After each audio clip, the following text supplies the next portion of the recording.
Zee 24 तास एक पाऊल पुढे. त्यांनी त्याच्यात काही कॉन्क्रीट काही तुमच्या 13 मागण्या दिलं नाहीये की काय डायरेक्शन. डॉक्टर रोहिणी मॅडम, तुमच्या 13 मागण्या काय आहेत हे गेल्या अनेक दिवसांपासून आम्ही सुद्धा आमच्या चॅनलवरून दाखवत आहोत, तुम्ही सुद्धा ते अनेकदा प्रमोट केलेले आहेत. मुद्दा असा आहे की काल राजेश टोपेंनी जी माहिती दिली त्याच्यावर तुमचा पूर्ण विश्वास नाहीये का? तुमचा नेमका प्रॉब्लेम काय की त्यांनी तुमच्याशी चर्चा केली नाही, हा तुमचा प्रॉब्लेम आहे की त्यांनी ज्या मागण्यांची अनाउन्समेंट केली त्या तुम्हाला मिळतील की नाही मिळणार याची तुम्हाला शंका आहे की ते तुम्हाला लेखी हवंय त्याशिवाय तुम्ही विश्वास ठेवणार नाही? नेमकं अडलंय कुठे? नेमकं अडलंय लेखीसाठी. गेल्या वर्षी त्यांनी लेखी करार केल्यानंतरही त्यांनी आम्हाला काही दिलं नाहीये. लेखी करार केल्यानंतरही जी सरकार आम्हाला देत नाहीये तर त्यांच्या तोंडी आश्वासनावर कसा विश्वास ठेवायचा? गेल्या वर्षी त्यांनी आम्हाला लेखी दिलं होतं 1 महिन्यात आम्ही नेटसेटचा GR काढू, आम्ही या थकबाकी तुम्हाला 80% तुम्हाला लगेच देऊ. केंद्र सरकारच्या 14 ऑगस्ट 12चा जो निर्णय आहे की 80% तुम्ही येणार प्राध्यापकांना द्या आणि आम्ही लगेच तुम्हाला रिइंबर्स करू, तरी त्यांनी त्याच्यावर विचार नाही केला. आम्ही सातत्याने मेला संप विड्रॉ केला आणि जून पासून त्यांच्या सगळा पाठपुरावा करत आहे तरी त्यांनी आम्हाला दिलं नाही. शिक्षक दिवसाच्या दिवशी आम्ही काळा फिती लावून काम केल्या. ऑक्टोबरच्या महिन्याला आम्ही आझाद मैदानमध्ये एक मोर्चा काढला महाराष्ट्र शिक्षक संघाचा.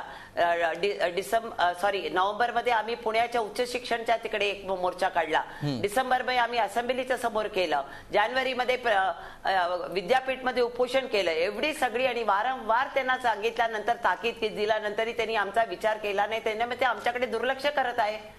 हे 20 वर्षाच्या मागणी आहे नेटसेटची आणि 7 वर्षाची आमची थकबाकी. आता 2015 मध्ये 7वा वेतन कमिशन येणार आहे आणि तेव्हापर्यंत आम्हाला अजून 2006चा महाराष्ट्राचा सगळ्या गटाकांना मिळाला आहे हा, आणि त्याच्यात आम्हाला का नाही मिळालं? आणि जे रिटायर होत्या त्या जागी इव्हन अनुदानित कॉलेजमध्ये ते लोक कंत्राटी पद्धतीमध्ये लोकांना अपॉइंट करता येते. मग या कंत्राटी टीचरला जो टीचर सिनियर आहे त्याला 1.25 लाख रुपये किंवा 1 लाख रुपये पगार मिळाला की हा कंत्राटीला 7,000-8,000 मिळायला लागतो. म्हणजे बिना अनुदानित मध्ये तो सोडा, कंत्राटी पद्धती अनुदान क्षेत्रात आली आहे. याचा अर्थ काय आहे की गव्हर्नमेंट आपला हात जो उच्च शिक्षणावर खर्च करण्याचा आहे ते माघार घेत आहे. ते एकदम चुकीचं आहे आणि ही दिशा बिलकुल. रोहिणी मॅडम, तुम्ही म्हणताय तो मुद्दा बरोबर आहे. मला यानंतर प्रदीप सावंतांकडे जायचंय प्रश्न घेऊन, मात्र त्यापूर्वी मला फक्त तुम्हाला एवढंच विचारायचं आहे की तुम्ही म्हणतात मागच्या वर्षी सरकारने लेखी आश्वासन देऊन सुद्धा ते पाळलं नाही, आमची फसवणूक केली, आणि यावर्षी पुन्हा तुम्ही लेखी आश्वासनासाठी वाट बघताय. लेखी आश्वासनातून सुद्धा सरकार आपला शब्द पाळत नाही हे जर तुम्हाला मान्य आहे तर त्या लेखी आश्वासनासाठी विद्यार्थ्यांची अडवणूक करणं, विद्यार्थ्यांचं इतकं नुकसान करणं याची काय गरज आहे? तसंही लेखी आश्वासन सुद्धा सरकार पाळणारच नाहीये तुमच्या पूर्वानुभवानुसार. नाही, असं होऊ शकत नाहीये. यावर्षी आमचा लढा इतका तीव्र आहे, यावर्षी आमचा लढा इतका तीव्र आहे की सरकारला आम्ही कसंही आमच्या मागण्या म्हणजे सकारात्मक रीतीने आम्ही त्याचं पालन करून घेणार आहे. उद्या आमच्या जेल भरोचा मोर्चा आहे 8 मार्चला. आझाद मैदान 4,000-5,000 प्राध्यापक संबंध महाराष्ट्रावरून येणार आहे आणि आता तर एकदमच प्राध्यापक एकदम चिडले आहेत की त्यांच्या एकही मागण्या तुम्ही तुम्ही हे आंदोलन अत्यंत अग्रेसिव्हली केलेलं आहे. पण तुम्ही असं म्हणताय की सरकारने लेखी आश्वासन द्यायला पाहिजे. लेखी आश्वासन दिल्यानंतर तुमच्या मागण्या पूर्ण होतील याची खात्री तुम्हाला आहे की नाही एवढंच सांगा. नाही, पण आम्ही आता 4था वेतन आयोग, 5वा वेतन आयोग, 6वा वेतन आयोग सगळ्याकडे असा लढूनच सगळं मिळवलंय. महाराष्ट्र सरकारने कधी आम्हाला असं देऊन टाकले नाहीये. कुठलीही गोष्ट आम्हाला असं फ्रीली दिली नाही. आम्ही प्रत्येक गोष्टी लढाई करून, तुम्ही म्हणाला हा महाराष्ट्र जो शिक्षण क्षेत्राचा एकदम पुढाकार आहे देशामध्ये, आणि याच महाराष्ट्र क्षेत्रात म्हणजे शिक्षकांची अशी गती चांगली नाहीये. म्हणजे तुम्ही म्हणतात की शिक्षणाचा दर्जा खाली झालाय, त्याला कोण कारणभूत आहे? सरकार आहे. कंत्राटी पद्धतीवर तुम्ही 8,000 आणि 9,000 आणि 7,000 MSCच्या शिक्षकांना पगार दिला तर जे रिटायर झाले टीचर आहे त्यांच्या ऐवजी तो मुलगा जो येणार आहे 7,000 मध्ये हल्ली काय होतं? आणि येणार असं कंत्राटी पद्धतीने केवळ शिक्षणाचा दर्जा खाली करण्याचा हा दोष संबंध महाराष्ट्र सरकारचा आहे. आणि महाराष्ट्र सरकार बाकीच्या सरकारने देऊन टाकले तर ही आमची जो 80% थकबाकी आहे केंद्र सरकार देणार आहे. तरी ते का आम्हाला लेखी देत नाहीये. त्यांनी तो एक पत्र काढलाय, त्यांनी ते मिनिट्स, त्याच्यामध्ये त्यांनी काय सांगितलं की आम्ही रिइम्बर्समेंट म्हणजे आम्ही पहिल्यांदा 500 कोटी देणार, ते आम्ही परत केंद्र सरकारकडे पाठवणार, त्याच्यातले किती पैसे मिळते ते आम्हाला देणार आहे. असं कसं चालेल? केंद्र सरकारने 200 कोटी दिले की ते आम्हाला 200च देणार आणि ते म्हणतात की 3 हफ्त्यामध्ये देणार, 3 हफ्त्यामध्ये, आणि प्रत्येक वेळेला विधिमंडळचं त्याला होकार व्हायला पाहिजे. आम्हाला आता खात्रीच नाही की हे सरकार राहणार आहे की नाही राहणार आहे. म्हणजे केंद्रामध्ये सरकारमध्ये त्यांनी बिगुल वाजवला की हा वेगळा वादाचा मुद्दा आहे डॉक्टर रोहिणी. पण म्हणून आम्हाला भीती वाटते की या सरकारने याच वेळेला आम्हाला द्यायला पाहिजे. हे आमच्या मागण्या रास्त आहे. बिलकुल. आम्ही मुलांना वेटीवर धरत नाहीये. सरकारला तुम्ही हा एक वेगळा ऑप्शन दिलेला आहे की तुम्ही राहणार की नाही राहणार, हा मोठा प्रश्न आहे. त्यामुळे निदान जाता जाता तरी आम्हाला हे देऊन जा, त्या निमित्ताने तरी तुम्ही पुन्हा सत्तेवर येण्याची एक आशा निर्माण होऊ शकते असं तुम्ही म्हणताय. याविषयी आपण पुढे येतो मी तुमच्याकडे. सावंत सर, तुम्ही हा प्रश्न अत्यंत जवळून बघता आहात, तुम्ही विद्यार्थ्यांशी बोललेला आहात, विद्यार्थ्यांच्या सातत्याने संपर्कात आहात. ह्याच्यामध्ये नेमकी चूक कुणाची आहे याच्यावर आपण नंतर बोलूयाच.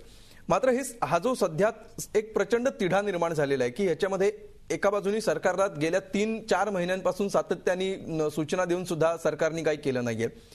आता सरकारने अशी भूमिका घेतली की आम्ही 2 मागण्या मान्य केलेल्या आहेत तत्वशः, तुम्ही अडून बसू नका, तुम्ही संपावर या. त्याचबरोबर ज्युनियर कॉलेजच्या कनिष्ठ महाविद्यालयांच्या शिक्षकांचा तो वेगळाच मुद्दा आहे, तो काही वेळाने आपण चर्चा करूया. या सगळ्यात विद्यार्थी नेमका कसा पिसून निघतोय, विद्यार्थ्याचे नेमके काय हाल सध्या सुरू आहेत? असं विद्यार्थी ह्यात एकदम होळपळून निघालेला आहे. आज काय झालंय, आज कॉलेजच्या प्रॅक्टिकल एक्झाम्स शिक्षकांनी बंद पाडल्या. आज प्रॅक्टिकल एक्झाम जर होत नसतील तर लेखी परीक्षांची त्यांना शाश्वतीच नाहीये. आणि जरा आज परीक्षा बंद होते, त्याची पुढची तारीख डिक्लेअर होत नाही विद्यापीठाने. त्यामुळे विद्यार्थी हवालदिल झाला की आज मागच्या वर्षी शिक्षकांनी पेपर तपासण्याचं असहकार केलेलं, त्यावेळी परीक्षा होऊन गेलेल्या.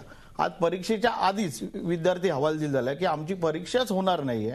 आज किती मुलांनी कॅम्पस इंटरव्ह्यू दिलेले आहेत, कॅम्पस इंटरव्ह्यूच्या माध्यमातून त्यांच्या नोकऱ्या फिक्स सगळीकडे झालेल्या आहेत, केवळ ते फक्त आता आज निकालाचं वाट बघतात आहेत. ह्या संपांमुळे त्यांचा निकाल वेळेवर लागणार नाहीये. दुसरं, जे काही परदेशात जी मुलं शिकायला जातात, परदेशातल्या युनिव्हर्सिटी आपल्या युनिव्हर्सिटीच्या रिझल्टसाठी थांबणार नाहीये. आज त्यांची ऍडमिशन धोक्यात येणार आहे. बिलकुल. ह्याला जबाबदार कोण आहे? आता ह्यात जशा प्राध्यापकांचा जो संप आहे, त्यांच्या मागण्या सगळ्या रास्त आहेत, मला सगळं मान्य आहे. राज्य शासन यावरच जबाबदार आहे. आणि आज अशी परिस्थिती आहे की नेहमी युवा सेनेचे अध्यक्ष आदित्य ठाकरे राज्यपालांना भेटणार, त्यांना यातलं महत्व सांगणार, त्यानंतर मग सरकार कारवाई करणार. काल देखील ज्यावेळी 2 दिवसापूर्वी हे जे 2 प्रश्न आज राजेश टोपे साहेबांनी सोडवलेत, 2 दिवसापूर्वी राज्यपालांची भेट घेतली. त्या भेटीत राज्यपालांनी आमच्या समोरच राजेश टोपे साहेबांना फोन लावला आणि त्याचा एक निर्णय दिसतोय की 2 दिवसात त्यांनी हे 2 प्रश्न सॉल्व्ह केले. आता माझं म्हणणं असं आहे की शिक्षकांनी देखील 2 पावलं पुढे यावी. कसं आहे, तुमचं आणि सरकारमध्ये वाद आहे, त्यात सफर होते आज विद्यार्थी. आज तुमचे देखील मुलं आज कॉलेजमध्ये शिकत असतील, त्यांचा तुम्ही विचार करा. हे 2 पावलं पुढे यायचं म्हणजे नेमकं काय तुम्हाला?